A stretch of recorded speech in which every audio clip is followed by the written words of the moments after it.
তো hello guys, তোমাদের সবাইকে আমার চ্যানেলে স্বাগত।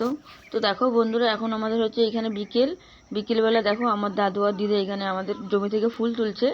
যেহেতু কালকে সকালবেলা ফুলগুলোকে বিক্রি করা হবে, তার জন্য ফুলগুলো এখন তুলছে। এখন বাড়িতে নিয়ে যাবে, বাড়িতে নিয়ে সেগুলোকে মালা তৈরি করে তারপর সেগুলোকে বিক্রি করা হবে। দেখো বন্ধুরা, এখানে 2 থেকে 2.5 বিঘা জমিতে চাষ করা হয়েছে। ওই দেখো আমার দিদা দাদু এখানে তুলছে।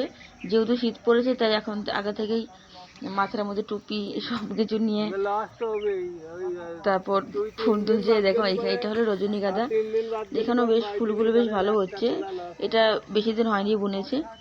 দেখো এখানে বেশ কিছু কুড়ি ফুটেছে। আর দেখো এই পাশেটা হলো গাঁদা ফুল। দেখো এবার ফুলগুলো খুব বেশি বড় হয়নি আর খুব বেশি ফুলও হয়নি। আগের বারের তুলনায় এবার চাষ ফলন খুবই কম হয়েছে। আর দূর থেকে দেখো মনে হচ্ছে অনেক অনেক ফুল ধরেছে, কিন্তু না বন্ধুরা, ততটাও বেশি ধরা নেই। কিন্তু গাছে দূর থেকে গেলে অনেকটাও। দেখো এখানে হলো হলুদ ফুল। আর এই দেখো এখানে সবাই তুলছে, লাইন ধরে ধরে সব তুলছে। ওই দেখো আমার দিদা এদিকে আসছে, দিদার এক ব্যাগ তোলা হয়ে গেছে। তো দেখো বন্ধুরা, এখানে একটা লাইন দুদিক থেকে নেয়, যাতে খুব তাড়াতাড়ি করে হয় এবং প্রত্যেকটা ফুল খুব সুন্দরভাবে তোলা হয়।